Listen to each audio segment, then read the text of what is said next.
আপনারা একজন শিশু রাজনীতিবিদকে নিয়ে কয়েকদিন যাবৎ খুব আলোচনা করছেন, যে তিনি বলছেন ভুলভাল ইংরেজি। আহ, আমি তার ভুলভাল ইংরেজি নিয়ে কমেন্ট করতে চাচ্ছি না, কারণ ইংরেজি আমার মায়ের ভাষা না, আমি নাই বলতে পারি।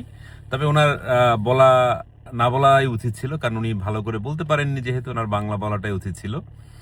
আমার প্রশ্ন অন্য জায়গায়। আমার প্রশ্ন হচ্ছে যে উনি ওনার জীবনধারার যে পরিবর্তন, এই পরিবর্তনটা মানুষের হতেই পারে, কিন্তু হঠাৎ পরিবর্তন হওয়াটা মানুষের জন্য অবশ্যই কোশ্চেনেবল। এবং উনি বলেছেন যে উনি এখনো কোনো পাবলিক ফিগার না, উনি এখনো কোনো সরকারের কোনো অবস্থানে নেই। তার জন্য উনি আসলে জানাতে চাচ্ছেন না, ওনার সিকিউরিটি রিজনের জন্য উনি জানাতে চাচ্ছেন না। কিন্তু প্রশ্নটি হচ্ছে, ভাই আপনি তো পাবলিক ফিগার হওয়ার জন্য এসেছেন, আপনার তো সবকিছু পাবলিক করার জন্যই মূলত পাবলিকের সেবার জন্য আপনি এসেছেন। তো আপনার প্রথমেই হওয়া উচিত ছিল যে দেখুন, আমার যা আছে আমি সব পাবলিককে জানাতে চাই। আমার যদি অর্থ 70-80 হাজার টাকা টিউশনি করে আয় করে থাকি, সেটাও আমাকে জানানো উচিত। তারও পাবলিকের জানার অধিকার আছে।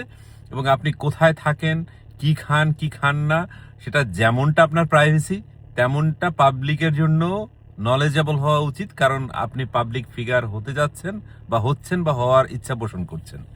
এখন আপনি কোনো এক বড় ভাইয়ের উদাহরণ দিয়ে বললেন, বড় ভাইয়ের কোনো এক আত্মীয় বলেছেন যে, বা আত্মীয় না, তার দলের কোনো ব্যক্তি বলেছেন যে তার সম্পর্কে আপনি জানতে পারবেন না।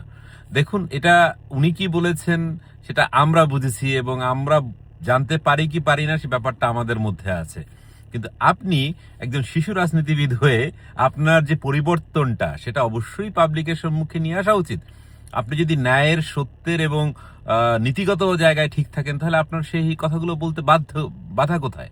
কিন্তু আপনি সেটা বলছেন না। এ দ্বারা প্রমাণিত যে গাছতলা থেকে পাঁচতলায় যাওয়া খুবই সহজ, আর ওই পাঁচতলার যে মানুষগুলো, তারা যখন পাঁচতলায় যায় তখন ওই গাছতলা মানুষগুলোকে আর চিনে না। এটাই হচ্ছে আমাদের সমস্যা। এই জন্যই আপনাকে আমরা প্রশ্ন করছি যে আপনার এই পরিবর্তন কিভাবে সম্ভব, এবং হঠাৎ পরিবর্তন কিভাবে সম্ভব, সেটাই হচ্ছে বড় প্রশ্ন। অশেষ ধন্যবাদ।